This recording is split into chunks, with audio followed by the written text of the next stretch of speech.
فيديوغا waa video aad u muhiim ah oo in badan laga codsaday waa midka kaliya oo u baahan tahay inaad daawato si aad go'aan kama dambeyn uga gaartid protein powder su'aasha koowaad ee lagu weydiiyo waxa waa shiikhow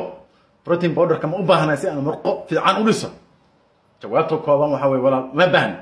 waxa kaaga fiican qarashkaas hadii waliba lacag kugu yartay waxa kaaga fiican qarashkaas in hilib iyo ukun gelisid baa kaaga fiican midda labaad waxaan kaaga diiyaa dad wadamada aan waxyaabaha aad loo regulate garin ama uu sharci ku jiro ka jirin sida Soomaaliya oo kale iyo Afrika intooda badan musuqmaasuq ka jiro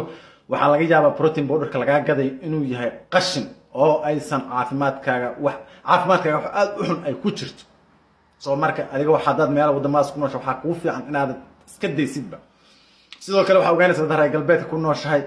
waxaan lama regulate garayo protein powder-rada lama regulate garayo soo marka inaad qof wax bartay tahay ku fiican oo qof wax yaqaan tahay yaa ku fiican si aad uga fogaatid mid caafimaadkaaga dib u keeni karta example baan ku siinayaa dad Mareykan ku nooshahay wax kasto afkaaga aad gelisid waxa soo xaqiijiya baahiyaada loo yaqaan FDA da ay soo maraan laakiin protein powder-ka iyo supplements ka kale ma soo maraan wax faham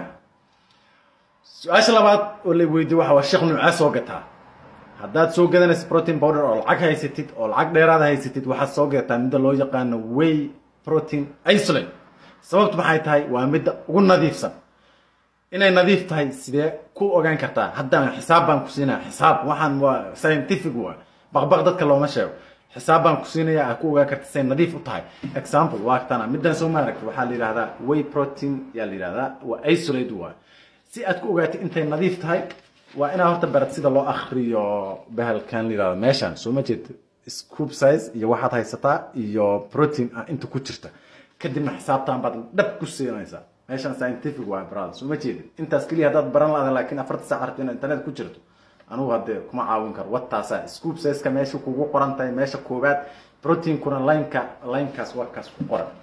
information ka meeshan ba ka soo extract garanaysa intaas baa ku buuxinaysa soo maaragtay way isolate example kale ku tusinaya oo way isolate laakiin aan pure fiican ahayn soo maaragtay tan oo kale waxa ku qoran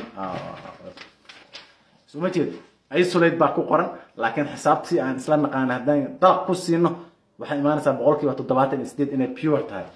haddaad qof balaayaa tahay waxa taqaanaa sida loo akhriyo ingredients-ka baa taqaanaa soo ma jeed ukun baa ku jirta muxuu ukun kaaga gadaya are you crazy I'm looking for whey protein baa raadinaya muxuu ukun ugu daray ya qashin baa lagaaga soo buuxinaya baraas lacagta yarta daf laga siisanaya soo ma jeed midaan oo kale waxa loo yaqaanaa whey protein midaan laakiin isolate ma concentrate baa loo yaqaanaa nooc labaad ugu fiican isolate baa ugu fiican concentrate baa ku xigta xisaabtii wad nab ku siinaysaa aan isla naqaanay soo ma jeedid ya wax barta walaalayaal saas weey